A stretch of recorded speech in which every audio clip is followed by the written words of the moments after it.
കേരളത്തെക്കുറിച്ച് കൃത്യമായ ഒരു വികസന കാഴ്ചപ്പാട് വളരെ വിശ്വസനീയമായി ജനങ്ങൾക്ക് മുൻപിൽ അവതരിപ്പിച്ചുകൊണ്ടാണ് വി.ഡി. സതീശൻ മലയാളികളുടെ അംഗീകാരവും വോട്ടും നേടിയെടുത്ത് നമ്മുടെ മുഖ്യമന്ത്രിയായി അധികാരത്തിലേക്ക് എത്തിയത്. കേരളത്തെ വികസന കുതിപ്പിൻ്റെ നാളുകളിലേക്ക് എത്തിക്കുമെന്നും ജനങ്ങളുടെ കയ്യിൽ പണം വന്നു നിറയുന്ന രീതിയിലുള്ള പദ്ധതികൾ സർക്കാർ വിഭാവനം ചെയ്ത് വിജയകരമായി നടപ്പാക്കുമെന്നും വി.ഡി. സതീശൻ പറഞ്ഞു. ഇത് വെറും വാഗ്ദാനമായിട്ടല്ല, നേരെ മറിച്ച് ഇതുമായി ബന്ധപ്പെട്ടിട്ടുള്ള കൃത്യമായ ഒരു കർമ്മ പദ്ധതിയും തെരഞ്ഞെടുപ്പ് പ്രചരണ രംഗത്തുടനീളം ജനങ്ങൾക്ക് മുമ്പിൽ അവതരിപ്പിക്കുവാനും അദ്ദേഹത്തിന് സാധിച്ചിട്ടുണ്ട്. വി.ഡി. സതീശന് ഇത്തരം വാഗ്ദാനങ്ങൾ നിറവേറ്റുവാനുള്ള ഇച്ഛാശക്തിയുണ്ടെന്നും അതിനുള്ള കാഴ്ചപ്പാടുണ്ടെന്നും ഈ നാട്ടിലെ ജനങ്ങൾ വിശ്വസിച്ചതോടുകൂടിയാണ് UDFന് ഏറ്റവും ഉജ്ജ്വലമായ ഒരു മാൻഡേറ്റ് ഈ തെരഞ്ഞെടുപ്പിൽ ലഭിച്ചത്. പിണറായി വിജയൻ്റെ ദുർഭരണത്തിൽ മനം മടുത്തിരുന്ന ജനങ്ങൾ വി.ഡി. സതീശനെ ഒരു രക്ഷകനായിട്ടാണ് നോക്കിക്കാണുന്നത്. കേരളത്തെ എമ്പാടും ഒരു തുറമുഖ നഗരം പോലെ, സിംഗപ്പൂർ പോലെ ഒരു തുറമുഖ നഗരമാക്കി വികസിപ്പിക്കുമെന്നുള്ള വി.ഡി. സതീശൻ്റെ വാഗ്ദാനവും അതുമായി ബന്ധപ്പെട്ട് അദ്ദേഹം ഇൻലാൻഡ് നാവിഗേഷൻ്റെ സാധ്യതകളെക്കുറിച്ച് അവതരിപ്പിച്ച കർമ്മ പദ്ധതികളുമെല്ലാം ജനങ്ങൾ ഏറ്റെടുത്ത് കഴിഞ്ഞിട്ടുണ്ട്. ഈ തെരഞ്ഞെടുപ്പ് കാലത്ത് UDF പ്രകടന പത്രികയിലുണ്ടായിരുന്ന ഏറ്റവും വലിയ വാഗ്ദാനം എന്ന് പറയുന്നത് ഇന്ദിരാ ഗ്യാരണ്ടികളായിരുന്നു. അതിൽ തന്നെ ഒരു ഇന്ദിരാ ഗ്യാരണ്ടി, അതായത് സ്ത്രീകൾക്ക് KSRTC ബസ്സുകളിലുള്ള സൗജന്യ യാത്ര സർക്കാർ ഇപ്പോൾ പ്രഖ്യാപിച്ച് നടപ്പാക്കി കഴിഞ്ഞിരിക്കുകയാണ്. ഇന്ന് ജൂൺ 15-ാം തീയതി മുതൽ കേരളത്തിലെ ഓർഡിനറി ബസ്സുകളിലെല്ലാം, KSRTC ഓർഡിനറി ബസ്സുകളിലെല്ലാം സ്ത്രീകൾക്ക് ഇനി സൗജന്യ യാത്ര അനുവദിക്കും. സ്ത്രീകൾക്കും ട്രാൻസ്ജെൻഡറുകൾക്കും ഈ ആനുകൂല്യം ലഭ്യമാക്കും. അതുമായി ബന്ധപ്പെട്ട് മറ്റൊരു സുപ്രധാന പ്രഖ്യാപനം കൂടി വി.ഡി. സതീശൻ ഈ ഉദ്ഘാടന വേദിയിൽ വെച്ച് നടത്തിയിരുന്നു. അതായത് KSRTCക്ക് ഓർഡിനറി സർവീസുകൾ കുറവുള്ള മേഖലകളിൽ ഇവിടെ സ്വകാര്യ ബസ്സുകൾ ഇന്ദിരാ ഗ്യാരണ്ടി പദ്ധതിയുടെ ഭാഗമാകുമെന്നും സ്ത്രീകൾക്ക് സൗജന്യ യാത്ര അനുവദിക്കുന്ന സ്വകാര്യ ബസ്സുകൾക്ക് ആ പണം സർക്കാർ നൽകുമെന്നുമാണ് വി.ഡി. സതീശൻ വ്യക്തമാക്കിയത്. അതോടുകൂടി ഓർഡിനറി ബസ്സുകളുടെ ഇല്ലായ്മ മൂലം പ്രാദേശികമായ അസന്തുലിതാവസ്ഥ ഈ പദ്ധതിക്ക് നഷ്ടപ്പെടുന്നു എന്ന വാദമുഖവും ഇവിടെ അടയുകയാണ്. ഏതൊക്കെയാണെങ്കിലും നമുക്കറിയാം, നമ്മുടെ നാട്ടിലെ പൊതുഗതാഗത സംവിധാനമായിട്ടുള്ള പൊതുമേഖലയിൽ പ്രവർത്തിക്കുന്ന KSRTC സർക്കാരിന് വലിയ രീതിയിൽ സാമ്പത്തിക ബാധ്യത ഉണ്ടാക്കി വെക്കുന്ന ഒരു സംവിധാനമാണ്. ഓരോ വർഷവും ഇപ്പോൾ പുറത്തു വരുന്ന കണക്കുകളനുസരിച്ച് 1500ഓളം കോടി രൂപ ധനസഹായം നൽകിയാണ് സർക്കാർ KSRTCയെ പിടിച്ചു നിർത്തുന്നത്.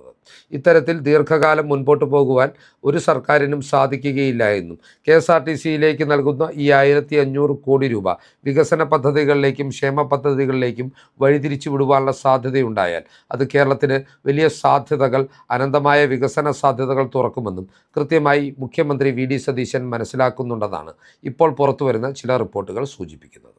KSRTCയെ സംബന്ധിച്ചിടത്തോളം ഭീമമായ കടബാധ്യത ഈ പൊതുമേഖലാ സ്ഥാപനത്തിനുണ്ട്. അതുപോലെ തന്നെ ജീവനക്കാരുടെ ശമ്പളം ഉൾപ്പെടെ നൽകുവാനുള്ള പണവും ബസ്സുകളുടെ മെയിൻ്റനൻസ് കൃത്യസമയത്ത് നൽകുവാനുള്ള പണത്തിനും പുറമേ പുതുതായി ബസ്സുകൾ വാങ്ങുമ്പോഴുണ്ടാകുന്ന സാമ്പത്തികമായിട്ടുള്ള ബാധ്യതകളാണ് KSRTCയെ ഒരു കാലത്തും കടക്കണിയിൽ നിന്ന് പുറത്തു വരുവാൻ സാധിക്കാത്ത ഒരു നിലയിലേക്ക് എത്തിക്കുന്നത്. KSRTCയുടെ അടിസ്ഥാന മൂലധന നിക്ഷേപമെന്ന് പറയുന്നത് ബസ്സുകൾ വാങ്ങുന്നതിന് വേണ്ടി ചിലവാക്കുന്ന കോടിക്കണക്കിന് രൂപയാണ്. ഈ ഒരു ബാധ്യത ഒഴിവാക്കുന്ന നിലയിലേക്കുള്ള ഒരു കർമ്മ പദ്ധതിയാണ് വി.ഡി. സതീശൻ അല്ലെങ്കിൽ അദ്ദേഹത്തിൻ്റെ സർക്കാർ ആവിഷ്കരിക്കുന്നതെന്നാണ് ഇപ്പോൾ പുറത്തു വരുന്ന ചില മാധ്യമ റിപ്പോർട്ടുകൾ സൂചിപ്പിക്കുന്നത്. KSRTCക്ക് വേണ്ടി 5000ഓളം പുതിയ ബസ്സുകൾ 1 രൂപ പോലും കോർപ്പറേഷനോ സർക്കാരിനോ ബാധ്യതയില്ലാതെ തെരുവിലിറക്കുവാനുള്ള ഒരു പദ്ധതിയാണ് വി.ഡി. സതീശൻ ആസൂത്രണം ചെയ്യുന്നത്. ഈ പണം പൂർണ്ണമായും സ്വകാര്യ മേഖലയിൽ നിന്ന് കണ്ടെത്തുവാനും ആ ഒരു പണം സ്വീകരിക്കുന്നതിൻ്റെ പേരിൽ KSRTCക്കോ സർക്കാരിനോ മറ്റ് ബാധ്യതകൾ ഇല്ലാതിരിക്കുന്ന സാഹചര്യം ഒരുക്കുവാനും അതുപോലെ തന്നെ ഇതിൻ്റെ ഒരു ഭാരം ഒരു കണക്കിലും ഒരു നിലയിലും പൊതുജനങ്ങളിലേക്ക് എത്തിച്ചേരുവാതിരിക്കുവാനുമുള്ള കൃത്യമായ കർമ്മ പദ്ധതിയാണ് ഇവിടെ അണിയറയിൽ രൂപം കൊള്ളുന്നത്.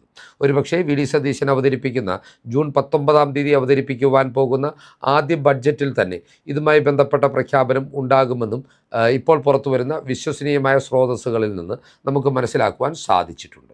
ഏതൊക്കെയാണെങ്കിലും എന്താണ് 5000ഓളം ബസ്സുകൾ 1 രൂപ പോലും സർക്കാരിനും കോർപ്പറേഷനും ചിലവില്ലാതെ റോട്ടിലിറങ്ങുവാൻ സഹായിക്കുന്ന ഘടകമെന്നാണ് നാം ആദ്യം മനസ്സിലാക്കേണ്ടത്. ബസ്സുകളിലെ ബ്രാൻഡിംഗ് സാധ്യതകൾ കൃത്യതയോടുകൂടി വിനിയോഗിച്ചുകൊണ്ടാണ് ഇത്തരമൊരു കർമ്മ പദ്ധതിക്ക് സർക്കാർ രൂപം കൊടുത്തിരിക്കുന്നത്. കേരളം ഏറ്റവും വലിയ ഒരു കൺസ്യൂമർ സ്റ്റേറ്റാണ്, അല്ലെങ്കിൽ ഒരു ഉപഭോക്തൃ സംസ്ഥാനമാണ്. അതിനാൽ തന്നെ ബ്രാൻഡിങ്ങിന്, പരസ്യങ്ങൾക്ക് വലിയ രീതിയിൽ പ്രാധാന്യം കമ്പനികൾ കൊടുക്കുന്ന ഒരു വിപണിയാണ്, ഒരു മാർക്കറ്റാണ് കേരളം. ഇത്തരത്തിൽ KSRTC ബസ്സുകളെ ഒരു ബ്രാൻഡാക്കി മാറ്റുക എന്ന തന്ത്രമാണ് ഇവിടെ ആവിഷ്കരിക്കപ്പെടുന്നത്.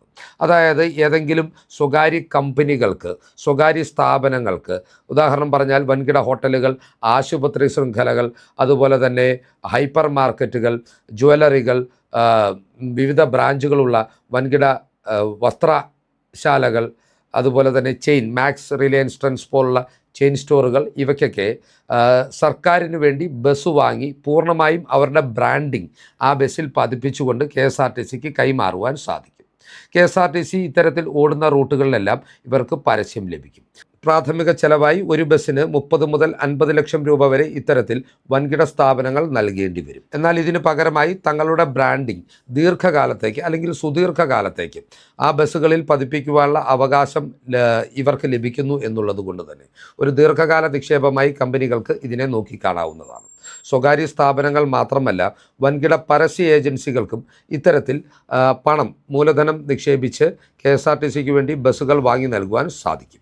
അങ്ങനെ വരുമ്പോൾ ഇവിടെ സർക്കാരിനുള്ള ഗുണമെന്താണ്, KSRTCക്കുള്ള ഗുണമെന്താണ് എന്ന് ചോദിച്ചാൽ, അവരുടെ ഏറ്റവും വലിയ വെല്ലുവിളിയായ, അവർക്ക് ഏറ്റവും കടബാധ്യതയുണ്ടാക്കുന്ന ബസ്സുകൾ വാങ്ങുക എന്നതിനുള്ള മൂലധന നിക്ഷേപം ഒഴിവായി കിട്ടുകയാണ്. അതായത് സൗജന്യമായി സർക്കാരിലേക്കും KSRTCയിലേക്കും ബസ്സുകൾ എത്തിച്ചേരും.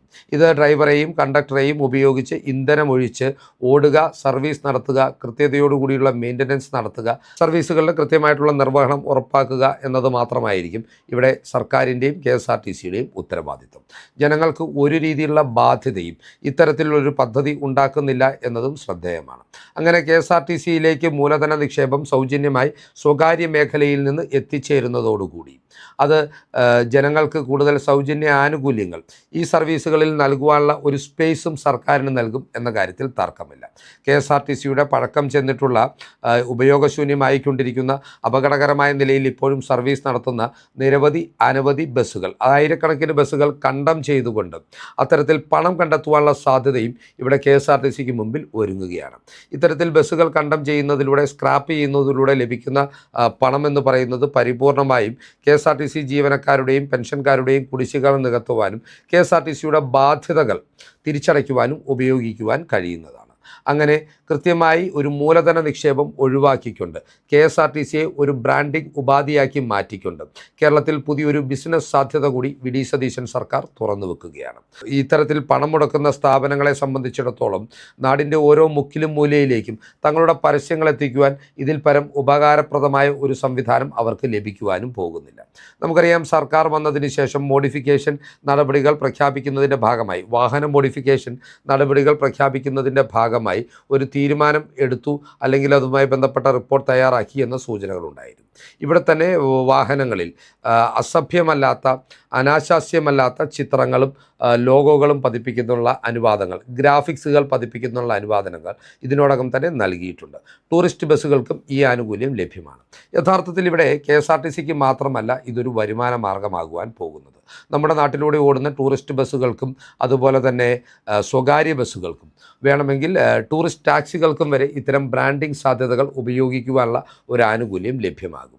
അതുവഴി അവർക്കൊരു അധിക വരുമാന സ്രോതസ്സ് കൃത്യമായി കണ്ടെത്തുവാനും സാധിക്കും എന്ന കാര്യത്തിൽ തർക്കമില്ല. ഇത്തരത്തിൽ വളരെ വ്യത്യസ്തമായ ഒരു കാഴ്ചപ്പാടോടുകൂടി കേരളത്തെ VD സതീശൻ മുൻപോട്ട് നയിക്കുകയാണെങ്കിൽ തീർച്ചയായും അദ്ദേഹം ജനങ്ങൾക്ക് നൽകിയ വാഗ്ദാനങ്ങളെല്ലാം തന്നെ കൃത്യതയോടുകൂടി പാലിക്കുവാൻ ഈ ആദ്യ 5 വർഷത്തിനുള്ളിൽ തന്നെ VDS സർക്കാരിനും UDF സർക്കാരിനും സാധിക്കും എന്ന കാര്യത്തിലും തർക്കമില്ല. ഏതൊക്കെയാണെങ്കിലും ഇതുമായി ബന്ധപ്പെട്ട് ഇപ്പോൾ പുറത്തു വരുന്ന റിപ്പോർട്ടുകളെല്ലാം വളരെ ആശാവഹമാണ്. വളരെ വ്യത്യസ്തമായ ഒരു എക്കണോമിക് പാറ്റേണിലൂടെ കേരളത്തിന് വികസന കുതിപ്പൊരുക്കുവാൻ VD സതീശൻ ശ്രമിക്കുമ്പോൾ അതിനെ പ്രതിരോധിക്കുവാൻ, ഇത്തരം വികസന കുതിപ്പിന് തടയിടുവാൻ എങ്ങനെ കഴിയും എന്നതായിരിക്കും CPMൻ്റെയും UDFനെ എതിർക്കുന്ന ഇതര രാഷ്ട്രീയ പ്രസ്ഥാനങ്ങളുടെയും പ്രധാന ചിന്ത എന്നത് തന്നെ.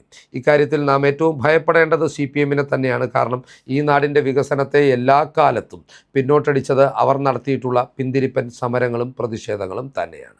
എന്നാൽ ഇത്തവണ അത്തരമൊരു സമരങ്ങളോടും പ്രതിഷേധങ്ങളോടും മുഖം തിരിക്കുവാനും വേണ്ടി വന്നാൽ അനാവശ്യമായി തെരുവിലിറങ്ങി ജനജീവിതം സ്തംഭിപ്പിക്കുവാനുള്ള ശ്രമങ്ങൾ ഇത്തരക്കാരുടെ ഭാഗത്തു നിന്നുണ്ടായാൽ അതിനെ അടച്ചമർത്തുവാനുമുള്ള ഇച്ഛാശക്തിയും കേരളത്തിലെ UDF സർക്കാരിനുണ്ട് എന്നതും യാഥാർത്ഥ്യമാണ്. ഒരു തിരിച്ചുവരവിന് സാധ്യതയില്ലാത്ത തകർച്ചയിലേക്ക് കൂപ്പുകുത്തിയ CPM ഇത്തരത്തിൽ തെരുവിലിറങ്ങി വലിയ കളികളൊന്നും ഇനി കളിക്കുകയില്ല എന്നും പാർട്ടി വൃത്തങ്ങൾ പോലും പറയുന്നുണ്ട്. കാരണം ഒരു സമര സംഘടനയായി നിലനിൽക്കുവാനുള്ള ശേഷി പോലും അവർക്ക് അവശേഷിപ്പിക്കാതെയാണ് ഈ തെരഞ്ഞെടുപ്പിലെ ദയനീയ പരാജയം അവരെ പതനത്തിൻ്റെ പടുകുഴിയിലേക്ക് തള്ളിവിട്ടത്. ഏതൊക്കെയാണെങ്കിലും VD സതീശൻ സർക്കാരിൻ്റെ പുതിയ പദ്ധതിയുമായി ബന്ധപ്പെട്ട് പുറത്തു വരുന്ന ഈ വിവരങ്ങൾ പ്രേക്ഷകർക്കായി സമർപ്പിച്ചുകൊണ്ട് ഈ വീഡിയോ ഇവിടെ അവസാനിപ്പിക്കുകയാണ്. കൂടുതൽ രാഷ്ട്രീയ വാർത്തകൾക്കും വിശകലനങ്ങൾക്കുമായി ഞങ്ങളുടെ ചാനൽ സബ്സ്ക്രൈബ് ചെയ്യുക. നന്ദി.